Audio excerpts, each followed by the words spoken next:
The invisible aspiration gap, why Black entrepreneurship matters more than we think. Good evening, everyone. Thank you for being here tonight. I recently had the extraordinary privilege of interviewing Devin Shelton, a visionary whose work illuminates the complex journey of Black entrepreneurship in America. Devin isn't just a researcher or advocate. He's a revolutionary architect building bridges across the chasm between aspiration and achievement. His pioneering work has created pathways for countless Black entrepreneurs who previously saw no reflection of themselves in the business landscape. Through relentless dedication, Devin has transformed how we understand the intersection of race, opportunity, and economic empowerment in ways that will echo for generations. What I learned from Devin challenges everything we think we know about entrepreneurship in Black communities. Here's a number that might surprise you: 77%. That's the percentage of Black professionals who aspire to become entrepreneurs or start their own businesses. 77%. That's not just a majority, that's an overwhelming consensus, a shared dream that crosses educational backgrounds, industries, and generations. But here's where things get complicated and where Devin's insights become so crucial. Despite this remarkable level of entrepreneurial aspiration, Black owned firms comprise only 3% of American businesses, 3% compared to 85% white owned firms. This isn't just a gap, it's a chasm. And the question that haunts this statistic isn't simply why, but rather, what are we missing in this conversation? Because conventional wisdom tells us entrepreneurship is fundamentally about hustle, opportunity, and business acumen. Work hard enough, find the right market gap, secure some funding, and you're on your way. But what Devin Shelton helped me understand is that for Black professionals, entrepreneurship represents something far more profound. It's about breaking cycles of invisibility. It's about carrying multiple roles with limited support. It's about navigating spaces where the roadmap itself may not exist. The journey from aspiration to execution isn't just harder, it is fundamentally different. Let me share what I learned from Tyra Seldon's story, which Devin highlighted in our conversation. Tyra transitioned from academia into freelance writing after noticing very few successful Black freelancers around her.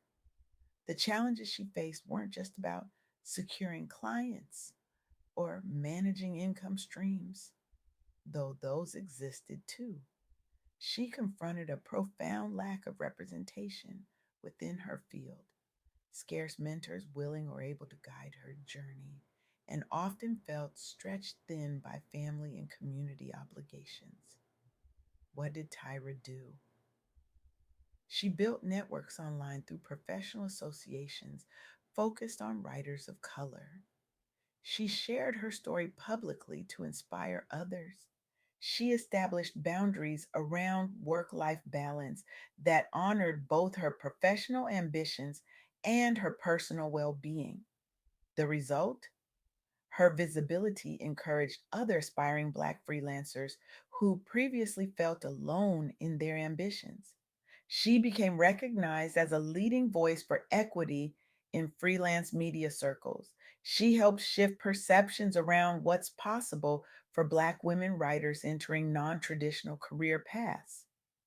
But here's what's critical to understand: Tyra's success wasn't just about overcoming external barriers, it was about recognizing that the very act of becoming visible, of stepping into entrepreneurship as a Black woman, was itself revolutionary.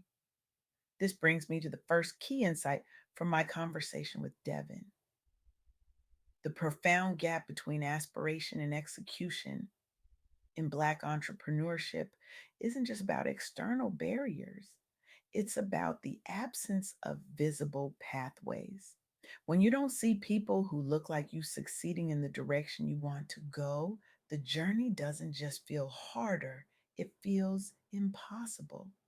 Or worse, it feels like it wasn't meant for you at all. Representation matters not just for inspiration, but for practical guidance. Without visible role models and mentors in freelancing or business ownership, many feel isolated taking those first steps. The question becomes not just how do I start a business, but how do I start a business as someone like me with my specific challenges and context? This is why Devin's work is so vital. It illuminates not just the statistics, but the stories behind them. Let's look at another example Devin shared with me. Pew Research Center data reveals that while interest is extraordinarily high among aspiring entrepreneurs from underrepresented groups, again, that 77% aspiration rate among surveyed Black professionals, the systemic obstacles they face are formidable. These include difficulty accessing funding networks, where venture capitalists are overwhelmingly white and male dominated. They include higher failure rates due partly to lower social capital and support structures. They include decades of post segregation era policies that hindered wealth accumulation and generational transfer necessary for large scale entrepreneurship within communities of color. But here's where hope emerges.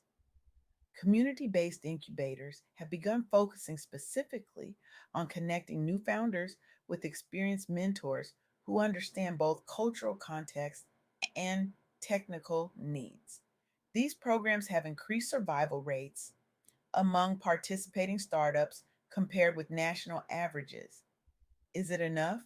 Not yet. But it points to something profound. When we address not just the financial barriers, but the representational ones, we begin to close the gap between aspiration and execution.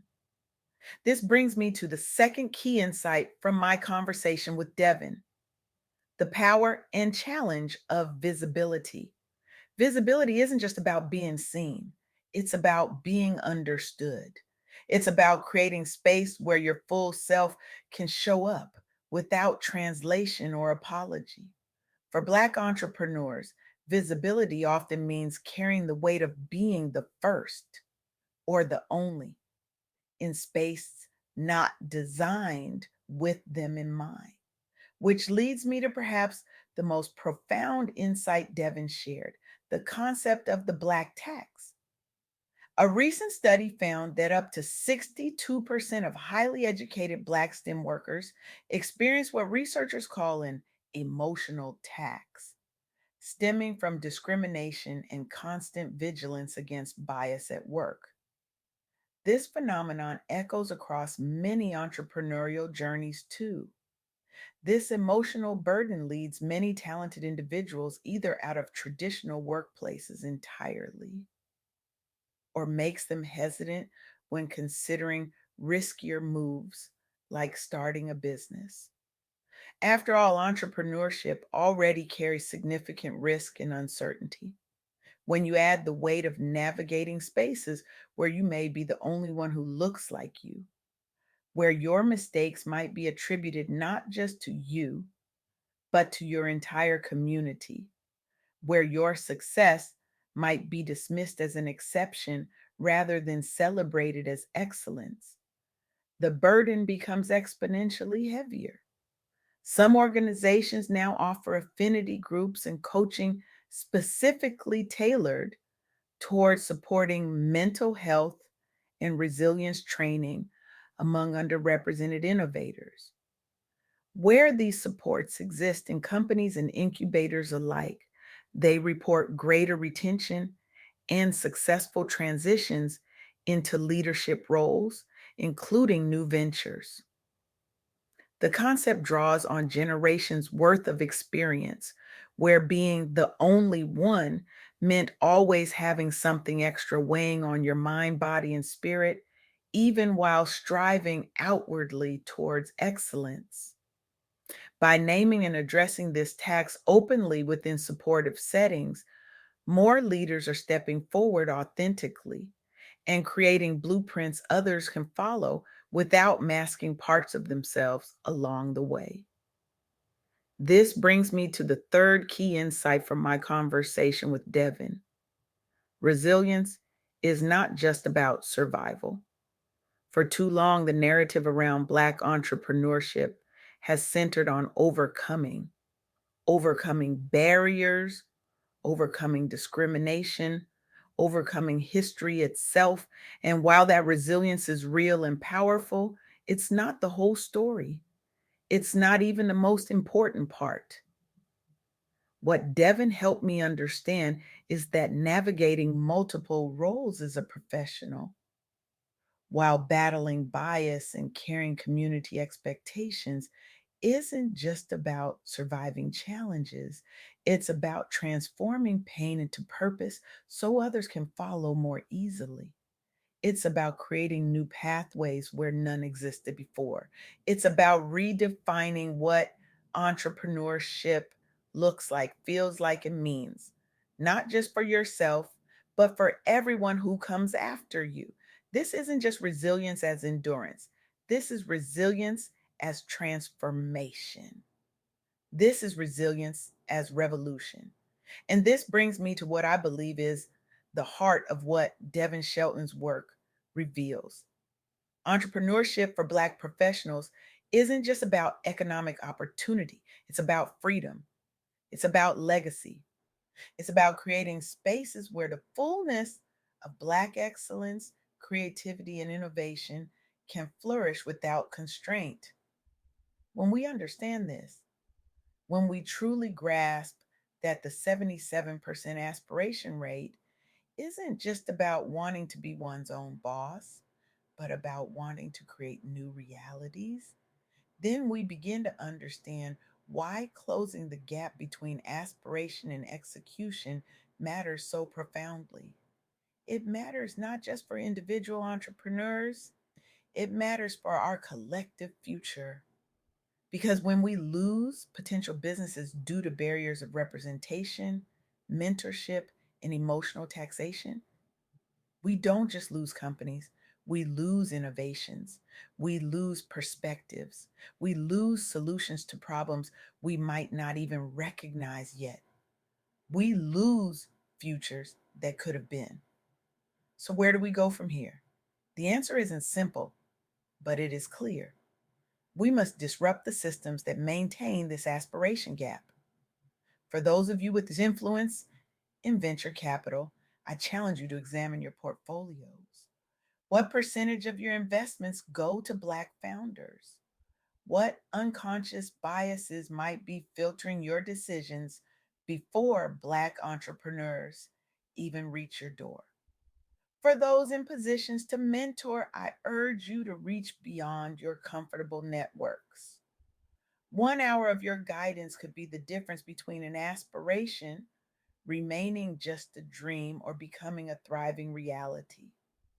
For educational institutions and incubators, how are you addressing not just technical skills, but the emotional resilience required for entrepreneurship in space where you might be the only one who looks like you? And for all of us, regardless of background, how are we contributing to a culture that celebrates diverse pathways to success rather than prescribing a single model that works for only a privileged few? The 74% gap between Black entrepreneurial aspiration and execution isn't just a statistic. It represents thousands of unwritten stories, untapped innovations, and unrealized dreams. It represents a profound loss not just for Black communities, but for our entire economic ecosystem. But here's what gives me hope. Every time someone like Tyra Selden steps forward, makes herself visible, and creates a pathway where none existed before, she doesn't just change her own trajectory, she expands what's possible for countless others. This is why representation matters. This is why mentorship matters. This is why addressing the emotional tax matters. Because entrepreneurship isn't just about building businesses, it's about building futures. It's about building worlds where the fullness of human potential can flourish without constraint. And that is a revolution worth fighting for. Thank you.